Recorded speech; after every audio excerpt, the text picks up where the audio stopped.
Real estate in this economy, even while the rates are still rising. Let's get into this thing, y'all.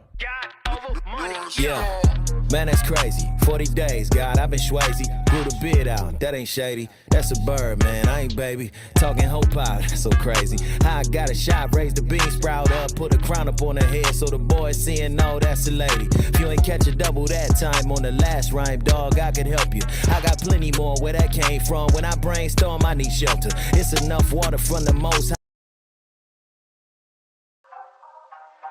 What's good, baby? It's your boy Dale. I'm back in the saddle again. Our motto is to buy, build. We already bought it already, so we already own it, free and clear. Refinance to long-term debt, cash flow. That is the motto. Cliff, man, is that a pretty strong motto, man? What do you think? Man, the model is strong. Like, you're getting each piece of the invest, right?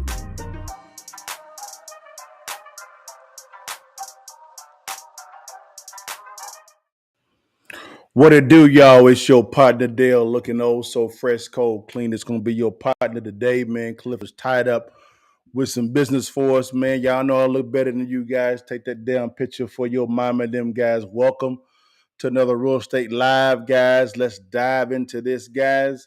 Today was a pretty good day. A little challenging today for your partner today, but it was a really good day. I hope everybody had a good day as well, guys. We're gonna dive right into this thing real quickly, man. Let's go ahead and go right into our current market analysis, man. There's been some changes in the market, guys. You still have some banks failing, which is not really good at all. I believe Credit Suisse is also having some problems now. And then you have Deutsche Bank came out, I believe today, either late yesterday or today. They're concerned about banks again, guys. So Deutsche Bank is not a small bank. That's a pretty big bank. So some things are getting a little bit dicey a little bit, but it's going to be all right, guys. So let's dive right into what we go through again is our current market analysis, guys. We got to go back to our guys real quickly here to PBD, Patrick Bet-David, and real quickly, man. Let's see what's going on here. See what's going down. We'll go back here. Here we go. There we go. Boom. There we go. Here we go. Let's see exactly what's going on. I'm going to make him a little bit bigger than me if I can. Hold on. There we go. My bad, y'all. My fault. But let's dive into this real fast to see exactly what he's talking about here.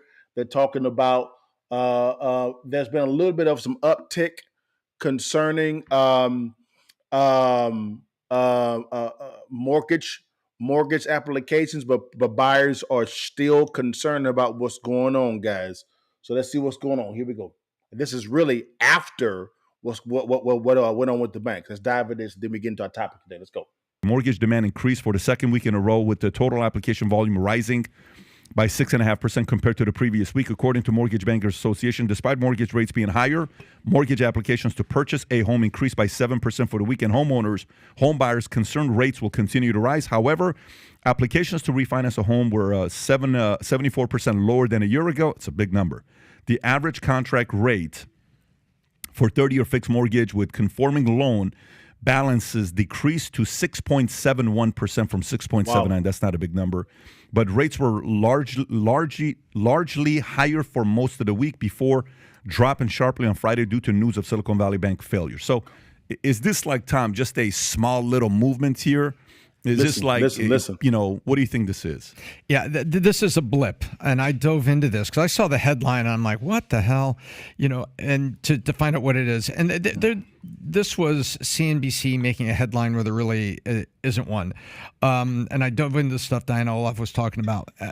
And what happened was there's always buyers right on the edge. Yep. Even in a bad market, there's a percent of buyers that are right on the edge. That's correct. And when they saw the madness happening with SVB and they hear, the week prior is what really drove it. It really wasn't SVB. It was driven the week prior when everyone was trying to talk Powell, buddy, you don't need to do 25. You need to do 50. Yeah. And it was Larry Summers on the weekend and all the weekend news shows. Larry Summers says he really needs to put a half a point on this, not just a quarter point. People on the edge were reacting to that saying, well, if we're going to do it now, we better do it now. Take 6.71. Otherwise, it's going to be 7. This wasn't the market moving back to buy houses. This is people on the edge, Pat. It's on a blip. They jumped in, they locked at 6.71, and they bought some houses. And also, there was an increase in sale of newly built homes in that last week, which is temporary because you know what that was? Listen. If you're a home builder like Toll Brothers or Lanier, Listen. what can you always do? Mess. You can use part of the home price To buy down. arbitrage the rate. That's Tell right, you buy what, down. You go get the rate, and what I'll do is Yes. I'll pay 1 point. So instead of 6.75, you'll get Yes. 6 1/4. And so That- home builders. A buy down rate, guys, is becoming very popular in this type of economy because really the new home builders are the only ones that can actually do that because they're selling it at such an uptick of a price point, it's really an inflated price point. They can take a little bit of a hit and credit that portion that should be going toward their pockets to buy down your rate. That's been very popular so far. Builders pushed a little blip on that too, but this is a blip. This is not a change in the mortgage market, according to everything that I dove into. That's correct. I'm not particularly informed on this specific issue, but the housing market has been historically kind of boom and bust. I know Austin specifically, the rates for renting and for home ownership went through the roof in the last couple of years. Now I said Austin would go up 50%. Now we're seeing Austin go up 50%, guys. That is as far as a correction of 50%. But the rental rates have spiked up because Austin was overbuilt. It was overinflated. Austin, Texas is what I'm talking about. Now they seem to kind of, if you look at Zillow, which I kind of do regularly, Yeah. all the home prices have an arrow going down. So the market is kind of correcting itself. Yeah. But again, mortgages and banks are obviously so extremely interconnected that if banks start failing, this is going to have some kind of cascading effect. It is. I'm just wondering what the mortgage brokers are telling their potential clients great right question. now. Because in any sale, it comes down to what? Urgency and scarcity. Right. So, hey, the rates just dropped. They're not going to drop anytime soon. You see what Powell's doing out there. Rates are expected to go up. You're lucky if you get it at 6.5 at this point. That's a great point. That's a I great know. point. Hey, we can't go back to a year ago where you could have got 3.5. You Right. should have chose then. Now we're at 6.5. It could be 7.5 next year. Time to go. And inflation around the corner, too. I read it was a blip, and that's exactly, if I was a mortgage broker, what I'd be saying to people. We don't know where this is going to go, but it doesn't look good. You've been right on the edge here. Why don't you pull the trigger on the home? Let's get you locked in. Yeah, but Blip. if I'm that guy that was looking to buy a house a year ago and I missed the rush and I could have gotten it 3.5, now you're trying to sell me on 6.5. It's gonna be real hard to sell. That's an uncomfortable situation. So if you like this clip, So guys, as you can kind of see here, guys, it's very simple. That's what's going on. You see a little bit of an uptick, but that was really in the new construction space because the builders can actually give you a buy down scenario to where they can take a portion of their profit and buy down at the rate for you, so that instead of you paying a 5% rate, you can pay a 4% rate.